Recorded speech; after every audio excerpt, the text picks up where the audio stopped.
దూర ప్రాంతం నుండి ఈ ప్రాంతంలోనికి ఈ సంఘము మధ్యలోనికి అయినా ఏ మందిరంలో నన్ను చేర్చాను. మాట్లాడేది నేను కాదు, నన్ను మరుగుపరచండి. నీ ప్రజలతో మీరు మాట్లాడమని వేడుకుంటున్నానయ్యా. ఈ రాత్రి నీ ప్రజలకు ఏది అవసరమో బలపరుస్తుంది. నీ మాట ప్రతి ఒక్కరిని ధైర్యపరుస్తుంది. నీ మాట కృంగిన వారిని లేవనెత్తుతుంది. నీ మాటల ద్వారా ప్రతి ఒక్కరిని బలపరిచి ధైర్యపరిచి వారికి సహాయం అనుగ్రహిస్తున్నాను. యేసు దివ్యమైన నామమున అడుగుచున్నాను తండ్రి, ఆమేన్. మంచిది.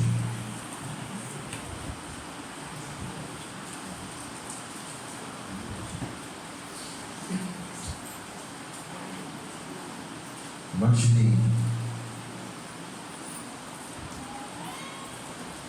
పరిశుద్ధమైన బైబిల్ గ్రంథంలో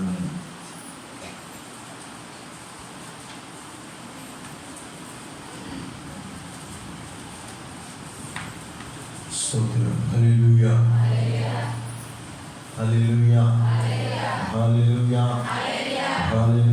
ఇక్కడికి ప్రేమతో ఆహ్వానించినటువంటి దైవజనులు బ్రహ్మయ్య గారికి, ఇచ్చిన గారికి ప్రత్యేకమైన వందనాలు.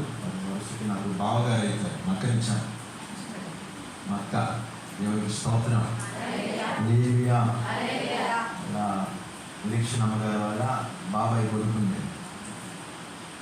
దీక్షణ అమ్మగారి వల్ల బాబాయ్ కొడుకున్నట్టు ఎన్నో రోజులు, ఎన్నో నెలలుగా అనుకుంటా ఉన్నాం. కానీ దేవుడి మహాకృప ఇప్పటికీ అవకాశం దొరికింది. దేవుడికి స్తోత్రం. మా భావం మేము దొరికినాయి కానీ మాకు మా భావం దొరకట్లా. దేవుడికి స్తోత్రం. హల్లెలూయా, హల్లెలూయా. మమ్మల్ని ఇంటికి నడిపించాడు కానీ అక్కడికి రావడానికి సమయం ఇంకా కుదరట్లా. అది కూడా త్వరలో వచ్చును గాక. ఆమేన్. ఈరోజు ఒక మూల వాక్యాన్ని చదువుకుందాం. యోవేలు గ్రంథము 2వ అధ్యాయము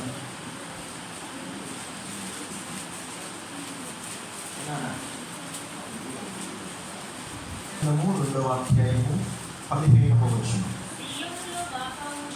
సియోనులో బాకా ఉండి ఉపవాస దినము ప్రతిష్ఠించుడి, వ్రత దినము నియమించి ప్రకటన చెయ్యుడి. చాలండి. దేవుడికి స్తోత్రం.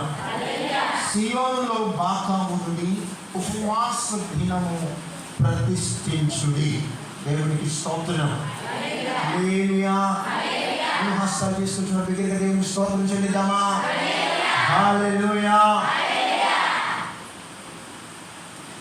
ఈరోజు నా మూల వాక్యం ఏంటంటే ఉపవాస దినమును ప్రతిష్ఠించుడి. దేవుని స్తోత్రం. ఉపవాస దినమును ప్రతిష్ఠించుడి.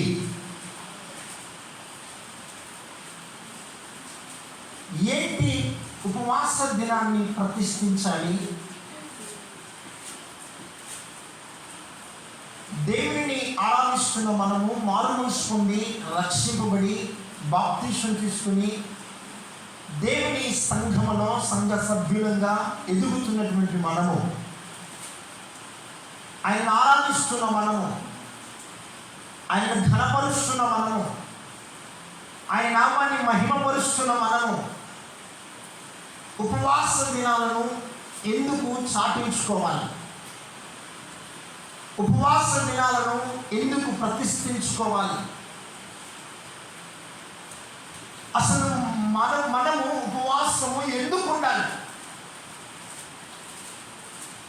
చాలామంది సంఘంలో ఉపవాసం ఉండి ప్రార్థిస్తూ ఉంటే, ఉపవాసం ఉన్నాను, ఈ దినమైన ఉపవాసం ఉండి దేవుని సన్నిధికి వెళ్ళి ప్రార్థించాలనుకుంటున్నాను, దేవుని సన్నిధికి వెళ్ళి మొర్ర పెట్టాలనుకుంటున్నాను, దేవుని సన్నిధికి వెళ్ళి జ్ఞాపకం చేయాలనుకుంటున్నాను, దేవుని సన్నిధిలో నా గోడంతా నేను దేవునికి వెంటనించుకోవాలనుకుంటున్నాను, ఈ దినం నేను ఉపవాసం ఉన్నాను అని చెప్పి ఎవరైనా మాట్లాడితే, ఇంట్లో ఉన్న పురుషులు కావచ్చు, ఇరుగు పొరుగు వారు కావచ్చు, నామకార్థము క్రైస్తవులు కావచ్చు, మాట్లాడే మాటలు ఏంటంటే, ఉపవాసం ఉంటేనే దేవుడు మొరను వింటాడా?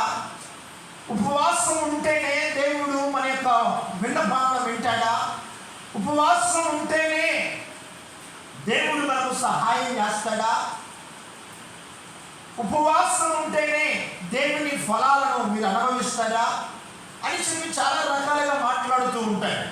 కానీ ఇక్కడ పరిశుద్ధ గ్రంథం ఏం సెలవిస్తూ ఉంది అంటే, ఉపవాస దినమును ప్రతిష్ఠించండి.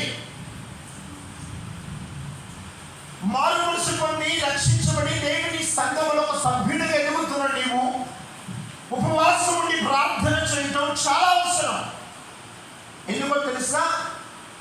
నీవు రక్షించబడి దేవుని సన్నిధిని ఎదుగుతున్నప్పుడు, దేవుని పాల చేత వాక్యము చేత నీవు పెంచబడుతూ ఉన్నప్పుడు, నీవు దేవుని సన్నిధిలో దినదినము కూడా వాక్యాన్ని వింటూ, ప్రతి వారం దేవుని సన్నిధిలో తప్పక దేవుని సన్నిధికి ప్రవేశించి వాక్యాన్ని వింటూ, వాక్యాన్ని ధ్యానం చేస్తూ, దేవుని స్తుతిస్తూ, దేవుని ఆరాధిస్తూ కనపరుస్తున్న నిన్ను అనేక మంది గమనిస్తూ ఉంటారు. అనేక మంది నీ కుటుంబాన్ని గమనిస్తూ ఉంటారు. మారు మనసు పొందిందిగా, బాప్తిసం తీసుకుందిగా, ఇంకా అంతా అయిపోయినట్టేనా అని చెప్పి మనుషులు మాట్లాడుకుంటూ ఉంటారు. కానీ ఒకడప్పుడే పని ప్రారంభిస్తాడు. మనుషులు మామూలుగా మాట్లాడుకొని వదిలేస్తారు, కానీ ఒకడప్పుడే పని ప్రారంభిస్తాడు. నీవు ఎప్పుడైతే దేవుని సన్నిధిలోకి చేరి మారు మనసు పొంది బాప్తిసం తీసుకొని దేవుని సంఘ సభ్యుడిగా నీవు ఎదుగుతామో అప్పుడే వాడు నీ పట్ల ఒక పని ప్రారంభిస్తాడు. ఏంటో తెలుసా? అపవాది గర్జించు సింహం వలె ఎవడిని మృంగుదునని తిరుగుతూ ఉంటాడు. దేవునికి స్తోత్రం. వాడి పని ఏంటో చెప్పనా? నీలో ఉన్న భక్తిని, నీలో ఉన్నటువంటి విశ్వాసాన్ని, నీలో ఉన్న నిరీక్షణను పోగొట్టాలి. దేవుడికి నేను దూరం చేయాలి.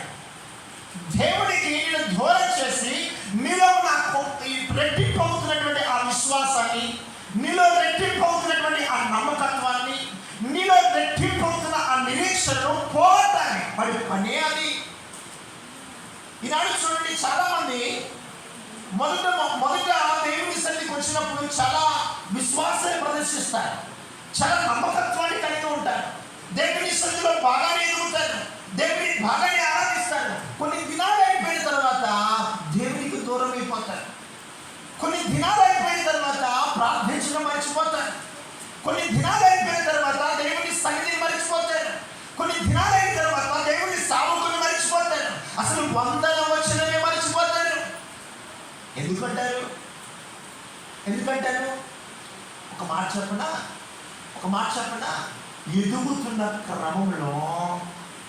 ఎదుగుతున్నటువంటి క్రమంలో ఒక పిల్లవాడు చదువుకి ఇప్పుడే మనము 5వ సంవత్సరం రాగానే చదువు పంపిస్తూ ఉన్నాం. వాడు ఎప్పటికీ అక్కడే ఆగుతాడా? వాడు ఎప్పటికీ అక్కడే ఆగితే వాడి వల్ల ఎవరికైనా ప్రయోజనం ఉంటుందంటారా? కాస్త మాట్లాడండి. ఉంటుందంటారా? ఉండదు కదా. మనము కూడా దేవుని సన్నిధికి వచ్చి, మనము కూడా దేవుని సన్నిధిని ఎదుగుతున్నప్పుడు మనం ఎదగాలి. ప్రార్థనలో ఎదగాలి, వాక్యములో ఎదగాలి, భయభక్తుల్లో ఎదగాలి, విశ్వాసంలో ఎదగాలి, నిరీక్షణలో ఎదగాలి. అన్ని విషయాలు ఏంటట మనం ఎదుగుతున్నటువంటి వారలుగా ఉండాలట. ఉపవాస దినాలను ఎందుకయ్యా అని ఆలోచన చేస్తే, ఉపవాస దినాలు మనం ఎదగటానికి ఉపయోగపడతాయి. ఉపవాస దినాలు మనం ఇంకా క్రీస్తులో నిలదొక్కుకోవడానికి ఉపయోగపడతాయి. ఉపవాస దినాలు మనం ఇంకా అభివృద్ధి చెందడానికి ఉపయోగపడతాయి. ఉపవాస దినాలు సాతాను యొక్క క్రియలను లయపరచడానికి ఉపయోగపడతాయి. దేవునికి స్తోత్రం. మన మీద సాతాను పన్నాగాలు పడుతూ ఉంటాడు. ఎంతసేపటికి కూడా దేవుడి నుండి మనల్ని దూరం చేయాలి. దైవ భక్తిలో మనం ఎదగకుండా, విశ్వాసంలో ఎదగకుండా, దేవుని ఆరాధన చేయకుండా సాతానుడు మనం ఎప్పుడు కూడా జల్లించడానికి వాడు ప్రయత్నం చేస్తాడు. ఆ సమయంలో మనము కనుక ఉపవాసం ఉండి ప్రార్థన చేస్తే, మనము కనుక నడుము కట్టుకుని దేవుని సన్నిధికి చేరితే, మనము కనుక ఉపవాసం ఉండి దేవుని సన్నిధిలో మన యొక్క కన్నీరును కుమ్మరింపగలిగితే, ఉపవాస ప్రార్థన ఒక వ్యక్తిని పరిశుద్ధపరుస్తుంది. ఉపవాస ప్రార్థన ఎంతటి శోధనైనా జయించగలుగుతుంది. ఉపవాస ప్రార్థన ఒక వ్యక్తిని మరి లోతైన విశ్వాసంలో నడిపిస్తుంది. దేవునికి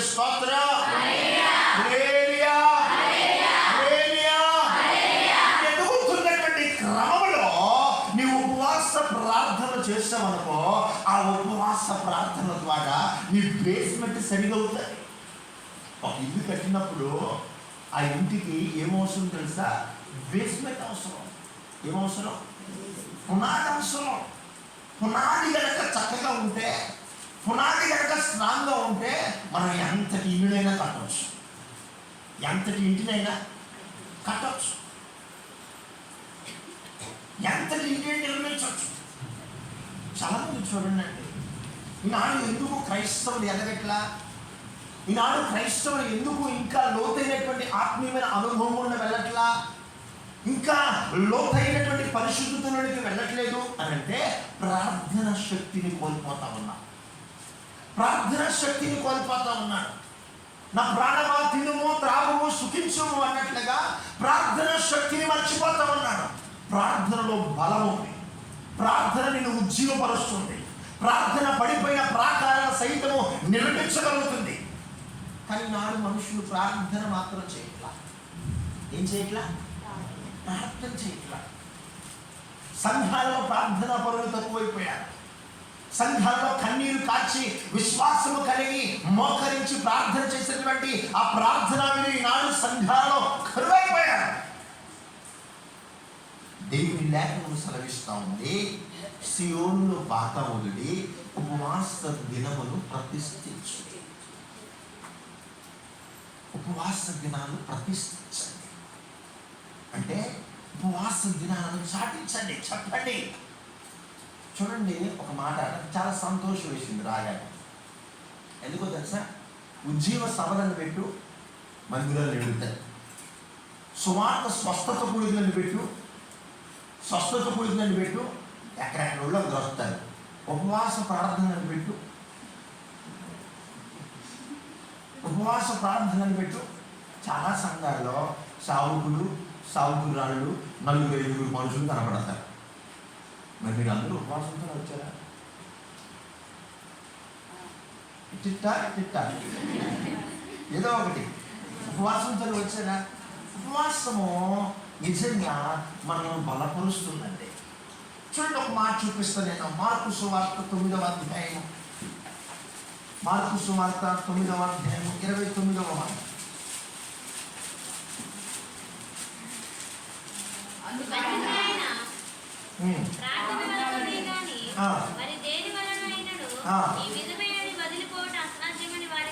అసాధ్యమని వారితో చెప్పాను. దేవునికి స్తోత్రం.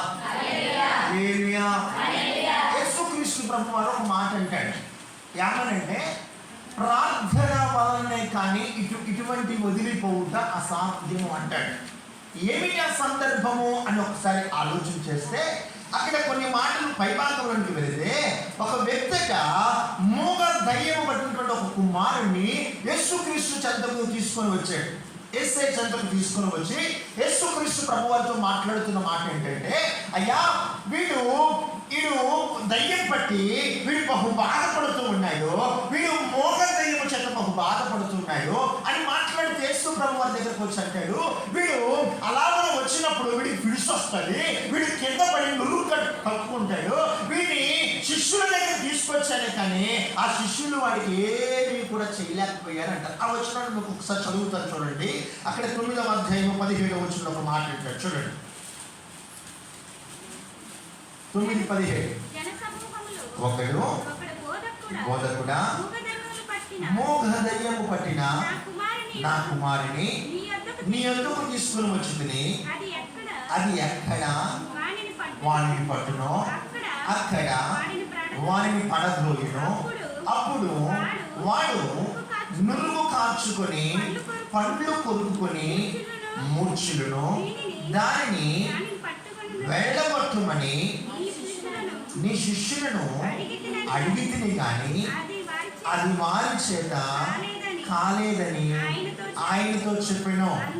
అందుకైనా విశ్వాసము లేని తరము వారలారా, నేను ఎంతకాలము మీతో నుండును, ఎంతవరకు మిమ్మును సహించును, వారిని నా యొద్దకు తీసుకొని రండని వారితో చెప్పగా వారు ఆయన యొద్దకు వారిని తీసుకుని వచ్చింది. దయ్యము ఆయన చూడగానే వారిని విలవిలలాడించిన గనుక వాడు నేలపడి నురుగు కార్చుకొని పొరలాడుచు ఉండెను. దేవునికి స్తోత్రం. హల్లెలూయా. యేసుక్రీస్తు ప్రభు వారి దగ్గరికి ఒక మనుషుడు ఒక కుమారుని తీసుకొని వచ్చాడు. కుమారుని తీసుకొని వచ్చి అంటా ఉన్నాడు, అయ్యా వీడికి ఒక దయ్యం పడుతూ ఉంది, మోగ దయ్యం పడుతూ ఉంది. ఇది ఎప్పుడైతే వీడిని పడుతూ ఉందో, ఎప్పుడైతే వీడిని ఆవరిస్తూ ఉందో, వీడు ఎక్కడ పడితే అక్కడ పడిపోతూ ఉన్నాడు. ఎక్కడ పడితే అక్కడ పడిపోతూ ఉన్నాడు. పడిపోయి గిలగిల తన్నుకులాడుతూ ఉన్నాడు. పడిపోయి గిలగిల తన్నుకులాడటమే కాక వాడు నోటి వెంట నురుగు కాల్చుకుంటూ ఉన్నాడు. వాడు పండ్లు కొనుక్కుంటూ ఉన్నాడు. విపరీతమైన స్వభావాలు చూపిస్తున్నాడయ్యా. వీడిని మీ శిష్యుల దగ్గర తీసుకొచ్చాను కానీ వారి వల్ల కాలేదయ్యా అని చెప్పి మాట్లాడుతూ ఉన్నాడు. ఏంటి వీడి ప్రాబ్లం అంటే, వీడు చిన్నప్పటి నుండట వీడు పండ్లు కొనుక్కుతున్నాడు. వీడు ధైర్యం పడిన ప్రతిసారి వీడి కింద పడిపోతా ఉన్నాడు. ధైర్యం పడిన ప్రతిసారి వీడు నురుగు కాల్చుకుంటున్నాడు. ధైర్యం పడిన ప్రతిసారి వీడిని ఆ దయ్యం వెలవెలలాడిస్తూ ఉంది. యేసయ్య అద్భుతాలు చేస్తున్నాడు, యేసయ్య ఆశ్చర్యకార్యాలు చేస్తున్నాడు. అనేక నోట ఆ మాటలు ప్రభావితమయ్యి ఆయన ఆ వ్యక్తి ఏం చేశాడంటే యేసయ్య దగ్గర తీసుకుని వస్తే యేసయ్యకి ఈ మాట చెప్పాడు. ఏమని మాట చెప్పాడంటే, నీ శిష్యుల దగ్గర తీసుకొని వచ్చాను కానీ నీ శిష్యుల వల్ల కాలేదయ్యా, నువ్వైనా ఏమైనా చేయగలుగుతావని అడిగితే ఆయన అంటున్నాడు, విశ్వాసం లేని తరము వారిలాగా నేను ఎంతకాలం మీతో ఉంటాను అని చెప్పి వాడిని చూడగానే ఆ ధైర్యమట యేసుక్రీస్తు ప్రభు వారిని చూడగానే వాడినట కింద పడేసి వాడు విలవిలలాడుతూ వాడు పట్టుకుంటా ఉన్నాడట. అప్పుడు యేసు ఒక మాట అడిగాడు, వీడికి ఎప్పటి నుంచి పట్టింది అని అంటే ఆయన అంటా ఉన్నాడు, వీడి బాల్యము నుండి అంటాడు. దేవుడికి స్తోత్రం. ఎప్పటి నుండి అంటాడు? వీడి బాల్యము నుండే అంటే వీడి చిన్నతనం నుండే వీడు ఈ విధంగా సంభవించి వీడు ఈ విధంగా బాధపడుచున్నాడయ్యా. కొన్ని సార్లు వీడు అగ్నిలోకి వెళ్తున్నాడు, కొన్ని సార్లు వీడు నేలలోకి వెళ్తున్నాడు, కొన్ని సార్లు వీడు ఎక్కడెక్కడో పడిపోతున్నాడు. వీడు చస్తాడేమో అనుకుంటున్నాడు, వీడి ప్రాణం విడుస్తాడేమో అనుకుంటున్నాడు. వీడి వలన నాకు ఎంతగానో దుఃఖమయ్యా, వీడి వలన నాకు ఎంతగానో వేదనయ్యా, వీడి వలన నాకు ఎంతగానో కన్నీరయ్యా, వీడి వలన నాకు సంతోషం లేదయ్యా, వీడి వలన నాకు సమాధానం లేదయ్యా, వీడి వలన నాకు నెమ్మది లేదయ్యా, వీడి వలన నేను ఎంతగానో బాధపడుతున్నానని చెప్పి ఆ తండ్రికి ఉన్నటువంటి వేదన యేసుక్రీస్తు ప్రభు వారికి చెప్పుకున్నాడు. దేవుడికి స్తోత్రం. అంటాడు యేసుక్రీస్తు ప్రభు వారు ఆయన మీద కనికరపడి, నమ్ముట నీ వలనైతే నమ్ము వారికి సమస్తము సాధ్యమే అన్నాడు. దేవుడికి స్తోత్రం. హల్లెలూయా. హల్లెలూయా. చిన్నవాడి తండ్రి, అయ్యా నేను నమ్ముచున్నానయ్యా అంటే అక్కడ అంటాడు, నాకు అపనమ్మకం ఉండకుండా సహాయం చేయడం దగ్గరగా చెబితే ఆ జనులు గుప్పుడు తన యొద్దకు పరిగెత్తుకొని వచ్చి యేసు చూచి, మోగమైన చెవిటి దయ్యమా వారిని వదిలిపోము, ఇక వారిలో ప్రవేశింపవద్దని ఆజ్ఞాపించుచున్నాడని చెప్పి ఆ అపవిత్రాత్మను గర్దించను. అప్పుడు అది కేక వేసి వారిని ఎంతో విలవిలలాడించి వదిలిపోయేను. దేవునికి స్తోత్రం. హల్లెలూయా. అప్పటి వరకు ఒక బాధపడుతున్నాడు. ఆ తండ్రి వేదన ఎంత కూడా యేసుక్రీస్తు ప్రభు వారు చెప్పుకున్నాడు. ఆ తండ్రి కన్నీరంతా యేసుక్రీస్తు ప్రభు వారు చూశాడు. ఎప్పటి నుండి అంటే బాల్యము నుండి అంటాడు. వీడు ఎందుకు ఇలా ఉన్నాడంటే వీడు మోగ దయ్యము పట్టింది. వీడు ఎందుకు ఇలా ఉన్నాడంటే ఆ దయ్యము వీడిని విలవిలలాడిస్తూ ఉంది. వీడు ఎందుకు ఇలా ఉన్నాడంటే ఆ దయ్యము వీడిని విలవిలలాడించి వీడు కొన్ని సార్లు అగ్నిలో, కొన్ని సార్లు నేలలో, కొన్ని సార్లు త్రోవ ప్రక్కన, కొన్ని సార్లు వీడు ఎక్కడ పడుతున్నాడో వీడికి తెలియట్లా. వీడి బ్రతుకంతా కూడా నాశనం అయిపోతా ఉంది. వీడి జీవితం అంతా కూడా ఆగమైపోతా ఉంది. ఒక తండ్రిగా నా బాధలు తట్టుకోలేకపోతున్నాను, ఒక తండ్రిగా ఆ బాధ నేను చూడలేకపోతున్నాను, ఒక తండ్రిగా నేను ఆ బాధను భరించలేకపోతున్నాను. నీవైనా నా కుమారుడికి సహాయము చేయగలవా, నీవైనా నా కుమారుడిని బాగుపరచగలవా అంటే యేసుక్రీస్తు ప్రభువారు అన్నటువంటి ఒక మాట ఏంటి తెలుసా, నమ్ముట నీ వలనైతే నమ్మువానికి సమస్తము సాధ్యము. దేవునికి స్తోత్రం. హల్లెలూయా. యేసుక్రీస్తు ప్రభువారిని ఆ మనిషిని చూసి మోగమైన చెవిటి దయ్యమా వీడిని వదిలిపెట్టి ఉపవాసం ఉండి ప్రార్థన చేసి కుటుంబాలు వాటి చేతనైనా శోధించబడుతూ ఉన్నాయో, బలహీనపరచబడుతూ ఉన్నాయో, నల్సరైన ఏ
ఆ ఉగ్రత నా భర్త మీదకి రావద్దయ్యా. ఆ ఉగ్రత నా పిల్లల మీదకి రావద్దయ్యా. నా భర్తను మార్చయ్యా. నా ఉపవాస ప్రార్థనల ద్వారా నా భర్తను మార్చయ్యా. నా ఉపవాస ప్రార్థనల ద్వారా నా పిల్లలను మార్చయ్యా.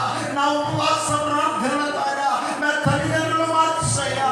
నా ఉపవాస ప్రార్థనల ద్వారా నా రక్త సంబంధికులు మార్పు చల్లయ్యా. నా ప్రార్థన నా ప్రార్థన నువ్వు చూడండియ్యా. నా ప్రార్థన ఆలకించడయ్యా. నేను ఉపవాసముడి నడుము కట్టుకుని నీ సన్నిధిలో ఘోషాడుతూ ఉన్నాను ప్రభువా అని ప్రార్థన చేయండి. తండ్రి, నేను ఉపవాసముడి ప్రార్థన చేసి నా పట్ల నీ ప్రణాళిక ఏంటో తెలుసుకోవాలి. నా పట్ల నీ చిత్తం ఏంటో తెలుసుకోవాలయ్యా. ఇంతవరకు అయినా ఎవరో ఏదో చెప్పారని అయ్యా, ఏది మంచి రోజు అని తెలుసుకొని జీవించానయ్యా. అయ్యా, నేను మనుషుల వైపు చూడొద్దయ్యా. నేను అధికారుల వైపు చూడొద్దయ్యా. నేను ఈ లోకస్తుల వైపు చూడొద్దయ్యా. నా పట్ల నన్ను సృష్టించిన సృష్టికర్తవు నీవు కదా. నా తల్లి గర్భములో పిండముగా రూపింపబడక మునిపే నన్ను ఎరిగిన దేవుడవు నీవు కదయ్యా. నీ చిత్తమే నా ఎడల జరుగును గాక. నీ చిత్తమే నా కుటుంబం పట్ల జరుగును గాక. నీ చిత్తమే నా కుటుంబం పట్ల జరుగును గాక. నీ చిత్త ప్రకారం నా కుటుంబం నడుచుకోను గాక. అతి కృప మీరు అనుగ్రహించండి నాయనా. అటు దీవెన చేత, అటు ఆశీర్వాదం చేత మీరు నింపండి. ఈ ఉపవాస ప్రార్థనల ద్వారా నేను ఒక విజయాన్ని పొందుకొందను గాక. నేను విజయ తీరాలను నడిపించబడను గాక.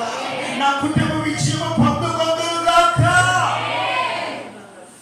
ఇంతవరకు ఆగిపోయిన ప్రతి కార్యం పునరుద్ధరించబడను గాక. పునః ప్రారంభమవును గాక. వివాహాలు జరుగును గాక. ఉద్యోగాలు వచ్చును గాక. వ్యాపారాల లాభము కలుగును గాక. వ్యాపారాల లాభము కలుగును గాక. పంటల్లో వృద్ధిని మేము చూచుదుము గాక. మా కష్టార్జితము నాయనా మేము అనుభవించుదుము గాక. నూరంతల ఫలమును పొందుకుందాము గాక. పరిచర్య విస్తరణ జరుగును గాక. అతి కృప మీరు అనుగ్రహించు. మీ నామమునికి సమస్తమైన మహిమ ఘనత ప్రభావమును పొందుకొనమని యేసు నామమున అడిగి ప్రార్థించి వేడుకొనుచున్నాము తండ్రి. ఆమేన్. సన్నిధి సహవాసము మనకు లోకంలో సకల పరిశుద్ధులకు ఇప్పటివరకు వాక్య పరిచయం చేసిన దైవజనుడికి కుటుంబానికి వచ్చిన అందరికీ కూడా నడిపించుకున్నాను. మహారాజుకి మహారాజుకి ఆకుల రక్షకుడికి ఇశ్రాయేలుకు సమాధానం కలుగును. అందరికీ